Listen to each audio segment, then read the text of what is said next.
What's up, everybody? Thanks for jumping in. There's only two of us for this, so this will be more fun, especially for anyone that knows me. I like talking, so giving me more time is not a problem. I like this conversation, and I think it connects to what Melissa just shared as well in this idea of how we take back control, how do we look at the future. And so before we kind of get into that, I will go ahead and I'll let you introduce yourself first, then we'll have a fun little conversation. Sure. Hi, everyone. I'm Tania, co-founder of Sleek. We are a Web3 social infrastructure where we power identity, be it in Web3 and Web2, with one single card. This is my card. Yeah, so we can talk more about identity later. But Sweet. I love that. My name is Brian Fanzo, for those who don't know me. I'm the host of NFT 365, digital futurist, happen to be now consider myself an AI artist, and we'll have some of my AI art on display in Times Square tomorrow, which is kind of, thank you. Yeah, a year ago, I didn't even think that I was a creator in that sense, and now seeing my art in display is pretty cool. And I think that for me, digital identity is actually what inspires me in this entire space. For me, blockchain is adding a layer of transparency that I believe really it moves us in a future forward for us to really empower great people to do great things. And my background, I worked a decade in cybersecurity for the Department of Defense. I've spoken on a lot of early adoption technology from Google Plus to live video.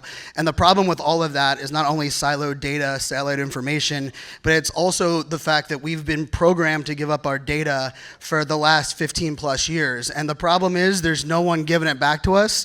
And especially anyone that lives in America, I live in Washington, D.C., we can't agree on anything. So there's no chance of us agreeing to boycott Instagram together because let's remember, if we're using a tool for free, we're paying with our data.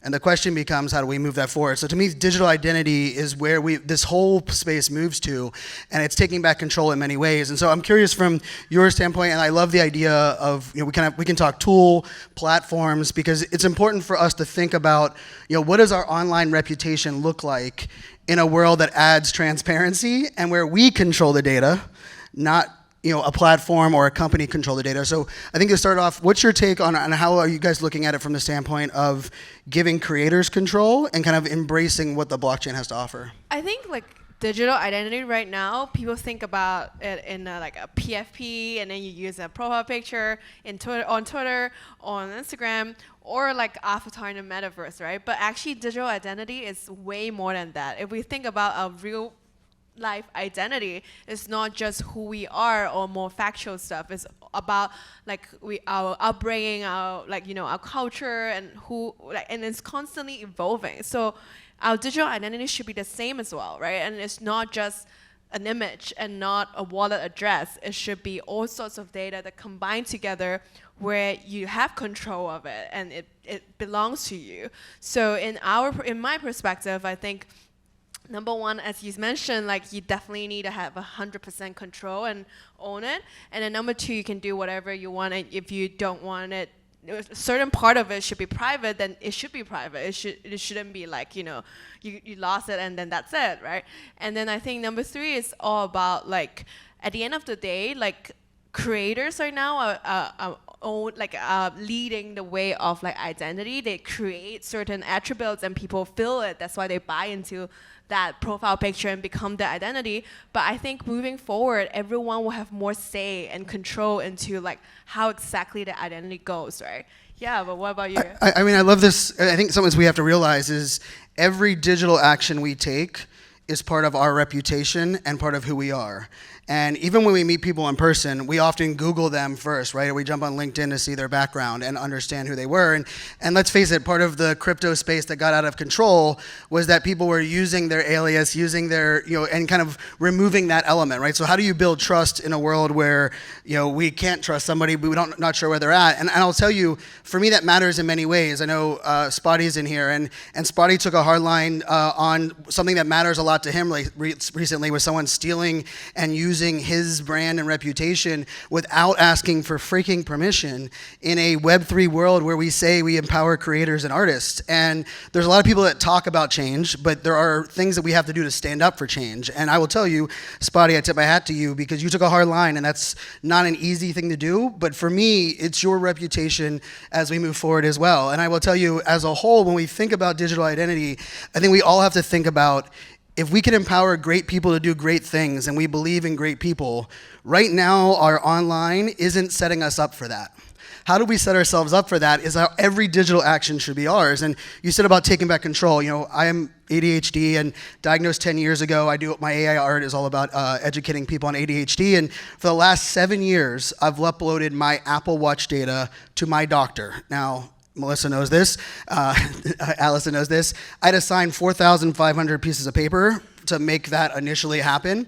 But for me, they wanted a sleep journal. They wanted information. They were like, Brian, we need you to track your medicine, your sleep, your walk. I'm like, you realize I have ADHD. Like, doing anything consistently is not like my bread and butter. But I said, what if I gave you my Apple Watch data? And she was like, wait a second, like that would be amazing. And so for 5 years, I've given my Apple Watch data, and my doctor's been able to hone in my prescription based on how much walking I do. She knows my activities, but there's a problem because I uploaded that data in Web 2. And so recently, because America and our healthcare system, I decided I wanted to change healthcare providers. I will let you know that this healthcare provider that maybe has the initials of KP came to me and said, we love that you upload our data, but we are not giving it to you. And so for me to go to a new doctor with my data that I uploaded, that they didn't even ask me to, that I said, here, help me. And unfortunately, they're claiming control of that data because I uploaded it to their platforms. And in the future, in the digital identity we're going to, the difference to this will be my Apple Watch data will be connected to my wallet. I will say, right now, Kaiser Permanente, sorry, I had to go there, you get access to my information. And when I decide that you no longer deserve access to my information, I will turn your access off. Now, that kind of control and empowerment changes every business, every industry, the way we think about things, and that to me is exciting because as someone that kind of identifies as a marketer, we have to be better at identifying the people that we're targeting. Like, no one here wants to be marketer sold at, but we love great experiences and people presenting us stuff that we want at our time. How cool would it be that our buying habits, the things that we do, will be in our wallets, and if we decide to expose that, we will get customized experiences. If you come to this event and you say, I don't want anyone to know anything about me, you should be able to do that. And we will get to a place to do that. And I think this goes to what, even what Melissa was talking about before. I don't think we can upend the system, but what we do is we train as creators, as consumers, that it's no longer okay for you to own our data and take our data and do what we want. And then in exchange, you're going to get loyalty and access into us. So I'm curious, you have a card, which is like the physical side, right? So I love this. Digital identity is exciting, but people forget that we live in the real life. We rule in the world. And just truthfully, right now we spend on average 50% of our lives either in person or in front of a screen.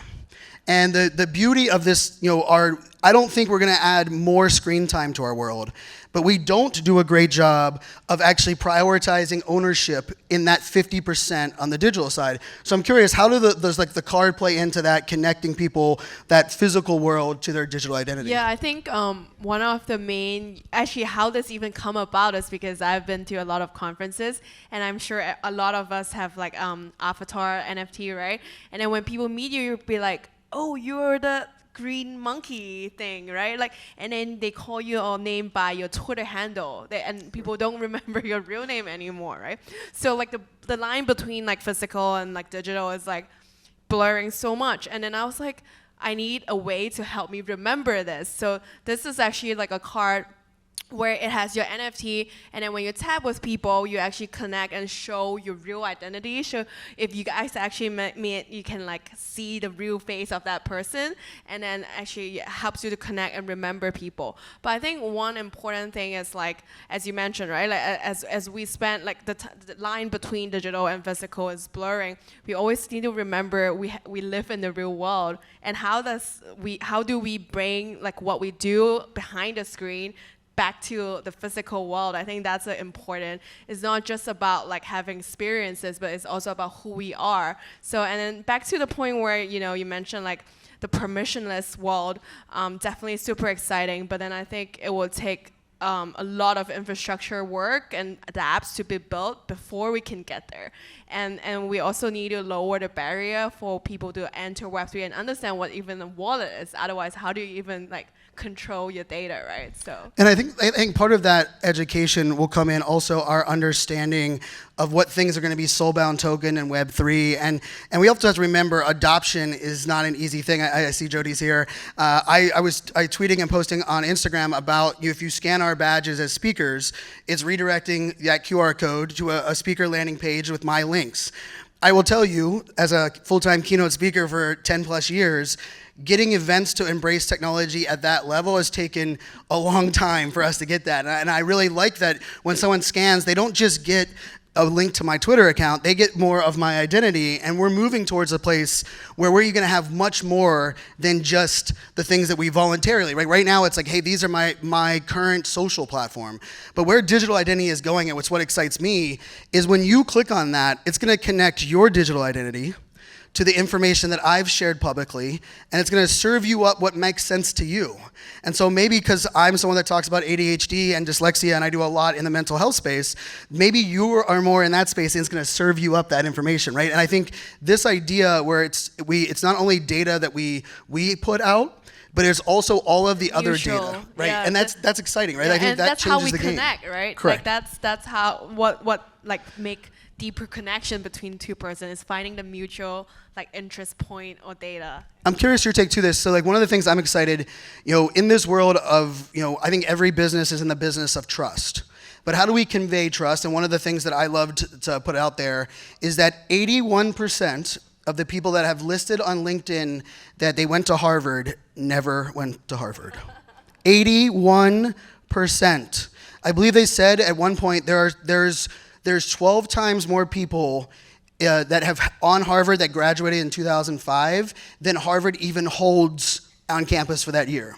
So let's think about that from a trust standpoint, right? We've built so much in digital to where we can't believe that something online is trustworthy, but we also have to question even something like that, like someone that would lie about even attending Harvard, where the unfortunate thing is, how do you prove you graduated from a university?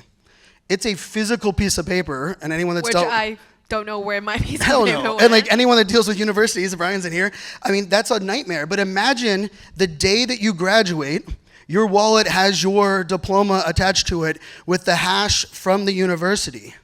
Well, now all those fake Harvard, and for those that you don't have to raise your hand if you have Harvard as yours, you might want to change that. But when someone asked, why did Microsoft buy LinkedIn 10 years ago?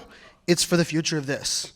And it's also for AI. And I'm curious that from that side, because for me, the AI of this is so important, because you shouldn't be scared of AI replacing you if you understand the power of your digital identity. Because the humanity of who you are and how you show up will be represented in your digital identity. Therefore, AI is going to make us more productive, allow us to do things that we never could do before. How do you look at it from a standpoint of those that are still trying to embrace this idea of like, I don't want to put too much online, but like in this world, if you're not telling the story, someone else is telling your story for you. Sure, yeah. How do you look at that? I think the credential box actually come really nicely in it, right? And then it's about like in different use cases scenario, you show up a different persona. Right. Like if we are interviewing for a job, we will show different things. But if we are hanging out in an NFT meetup, I want to show all my community engagement, right? Nothing about work. So I think it's having the capability. Like if you have control of your identity and the data, then you can choose what to put out there at what time. And then that's something that we are also working towards, especially on the credentials part. Because in Web3, like we can say we work on so many projects together, but if I want to tell my future employee that I work with you, Brian, on this project, like there's no way we can prove it, right? Right. And then I think if we work on something and we sign a transaction and giving it as a proof of like, credentials, and that has like authority, then it takes really long. It can take you really a long way. But then that also comes to a question that anyone can mint an NFT. So it can be like 10 different Brian work with 10 different Tania on 10 different things. So that's also like a puzzle that we have to solve. But I think that's super exciting. And I think part of that will be solved through AI in a way, right? So we're going to be able to verify, like right now, the problem with bots is that bots are ultimately being able to do things, a lot of us that as humans are hard to kind of see through, right? And for those that don't realize, one of the industries you probably should pay attention to when it comes to digital identity is the adult industry, because they have done an amazing job of not only, they have the forefront, let's be truthful, they built the internet and paid for the internet. They have led and innovated in live streaming, community building, and creator monetization. OnlyFans figured out what most of us are struggling with right now. Let's just be and so when we're looking for this idea, I think part of it comes down to how do we verify what we own, but also you're gonna have a holistic view of things that today you would not have a holistic view for, right? Coach B is here in the audience, a good friend, and he happened to be shouted out on the national championship for the Frozen Four. Coach, congrats on the win there. And what was one of the things that dawned on me is after that happened and Coach was called out as the best strength and conditioning coach in all of NCAA hockey, I went and Googled Coach's name because one of the things that I like to think about is your digital identity, unfortunately, right now has to do with SEO and what Google decides is important to them. And I will tell you, about 10 years ago, when you Googled my name, I had the highest civilian security clearance that you could have. I was a keynote speaker, and the number one result was my poker earnings from a World Series of Poker cash that I had. Not the first impression and the thing that I wanted connected. And so when I had Googled Coach's name, one of the things that I thought of as Coach being a great person, great leader, was imagine how great it would be that it wouldn't be Google for his name, rather all of his stats, all of the people he's worked with, every person that he's connected with. And we're going to see this with agencies.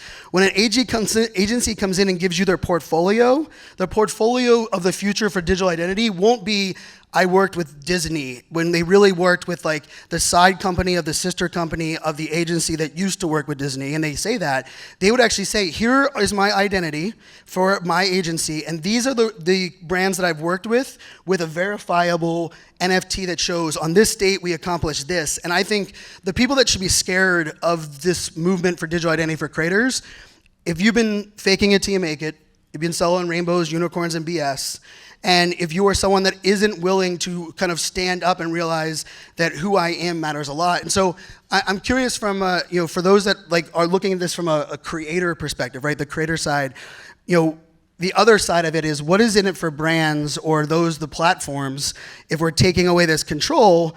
How does that kind of work in that side? How do you look at that? I think that day will eventually come. It's just who's gonna embrace it and how they're gonna adopt it, right? Like, I think at the end of the day, brands are thinking about retention. How can they like keep their loyal fans like engaged and like spending with them, right? So they really need to understand like this is changing. Like people are moving away from all these like centralized platform and going somewhere else, and you can do so much more with it. You don't need to be scared of it, right? You said one of my favorite words, loyalty. And I was a proud pager-wearing millennial, which just means I'm an old millennial that one day wore a pager.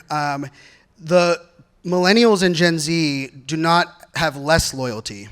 They were provided more options and recognize that brands and employers don't have loyalty. And so the interesting thing on the loyalty conversation is that how do we shift that? And I'll tell you, I went to the Starbucks Odyssey meetup this morning with the Starbucks team, and I will tell you it's my favorite project in the space right now. It is integrated into their mobile app, but you have to ask yourself, why did a brand like Starbucks that has 30 million mobile users using the rewards platform, why did they get into NFTs? They've already mastered loyalty. They already mastered rewards. And they mastered revenue. Right, and revenue, yeah. And I will tell you, I asked the question to the team because I was very curious, and their answer to me was everything. They're like, they've mastered the one-to-many relationship from their brand, right? They are the brand, you get rewards. They've mastered the transaction of rewards and incentivizing, but they have not mastered or embraced community that connects their coffee drinkers with other coffee drinkers that truly creates a community. And when something like Starbucks recognizes that the future is about community and those individual digital identities, it changes, because there will be a time where if you go into a room or you go into a restaurant, you could actually share your data and say, I want people to know what coffee I drink. And the fact that we would be able to connect with others that care about the same things that we drink, or maybe those kind of things. And so I think this loyalty thing is such a powerful component, but I think there's more to that as well. I think on the engagement between people and like community is really interesting. If you look at like, let's say Bored Ape Yacht Club, like they probably have like 20 or 30 sub-communities doing different things across the world, right? Yesterday night there were like an event that is not hosted by like the original Yuga Labs, but like all these these communities, and it fostered that kind of relationship with permissionlessly, right? So that's super important, and that's how what Web3. One of the things about Web3 is like how our relationship with the internet and with people. And part of that relationship that's jaded right now for many of us in this is that loss of control and trust. But it's also that like kind of like we missed the boat in some of the things that we could actually be doing. And I'll tell you, the human condition shines through right now in Web3. We as humans want to be seen, we want to be a part of groups, and we want to surround ourselves with good people. And we've always wanted that. And we want to be heard. When we want to be heard. And the problem has been the current platform infrastructure, the current hierarchy, would not only silos that, but they created algorithms. I mean, anyone here love algorithms and signed up? You must be in data or sales, no? But I think like one of the things we think about in that sense is, what if we as individuals started thinking differently about how we show up online and how some of those dots connect? Because there's a reason there's a logo on the front of your car. That's not just there because they couldn't figure out where to put it, right? If you buy a Mercedes, you drive into a parking lot, you want people to know that you drive a Mercedes, and that's gonna connect you. We're gonna see that digitally and have some really cool things that we're moving forward. So from the standpoint of, we have 2 minutes here to wrap up, how do you look at it, like, for us to move this conversation forward? Because I believe digital identity should be main stage conversation on a regular basis, because it's such an important component. But I know for a lot of people, it's still something they have to wrap their head around. Yeah, I think it takes a lot more education from the ground up, right? Because like, you can have amazing projects building great infrastructure and tools for everyone to use, but if people here and everyone don't believe, like, or can't see the value of it, then we are not going anywhere. And it's a huge network effect thing. Like, if me and your friends are using it, then like everyone else would, right? So I think, like, it takes a lot of education, like people on radio, on like podcasts, to talk about it and realize, like, what could this be, and we'll get there one day. Yeah, and shameless plug, I have 412 episodes of NFT 365 that are evergreen content to hopefully educate on a lot of this conversation. I will also say part of the conversation that we have to recognize is that there are polarizing components within the space that we love, Web3 and NFTs. We have to recognize that if we want people to embrace change and understand new things, we have to present our information differently. I gave a keynote in San Diego a couple of weeks ago on NFTs and Web3 in front of thousands of people. I mentioned NFTs 31 minutes into that talk. It was my most well-attended talk, my most well-reviewed talk, and I believe the reason was more so not because I was that much better than I was before, but because I didn't polarize people with some of the conversation. So, like, to me, this conversation is one that you can take home and talk to people about, and they're not going to bring up crypto or money or monkeys that people can't figure out. And so, thank you for joining me here. We'll do a selfie. I like it. All right, thank you everybody so much. Cheers.